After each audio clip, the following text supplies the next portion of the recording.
হাইকোর্টে যে রায়টা দিয়েছে এটা আমরা আপাতত সন্তুষ্ট, কিন্তু আমরা চাই যাতে দ্রুত এই রায়টা কার্যকর হয়, সেই জন্য এইটা ব্যবস্থা করা হয়।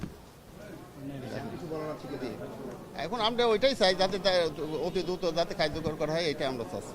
এটা এখনো তো আইনের আরো কিছু প্রক্রিয়া বাকি রয়েছে না, হ্যাঁ, এই প্রক্রিয়াগুলো যাতে অতিলম্বে দ্রুত হলে কার্য তালিকায় নিয়ে এসে অতি দ্রুত যাতে শেষ করা হয়। এই পর্যন্ত তো আপনি সন্তুষ্ট? এই পর্যন্ত আমরা সন্তুষ্ট। আচ্ছা, আপনি চান যে আর কোনো আপনাদের মতো ভাগ্য যেন আর হ্যাঁ, ভবিষ্যতে যাতে আপনার মতো যাতে আর কোনো ছাত্র কারোর বাপ মা যেন এইভাবে বুক খালি মনে করে আপনার ও কি কিছু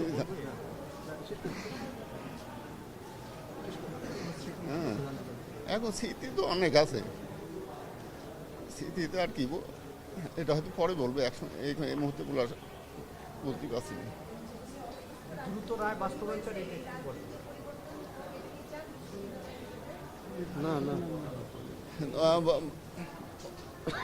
মানে যে শিক্ষা প্রতিষ্ঠানে এই ধরনের র্যাগিং আছে সেটা তো অবশ্যই আমরা পরিবর্তন চাই, যাতে ছাত্ররা যাতে ভালোভাবে বসবাস করতে পারে, ভবিষ্যতে যাতে আর এই ধরনের ঘটনা না ঘটে সেটা আমরা সবার কাছে আবেদন জানাই।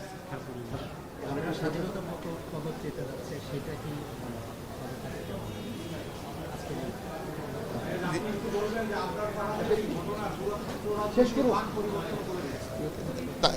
স্বাধীনতা পুরস্কার দেবে শুনছে, কিন্তু এতে সরকার সন্তুষ্ট হয়ে যে দিয়েছে, সরকারের কাছে আমরা কৃতজ্ঞতা জানাচ্ছি। হ্যাঁ, হয়তো তাকে এটা রাষ্ট্রীয়ভাবে স্বীকৃতি দিয়েছে, এটাই আমরা খুব গর্বিত।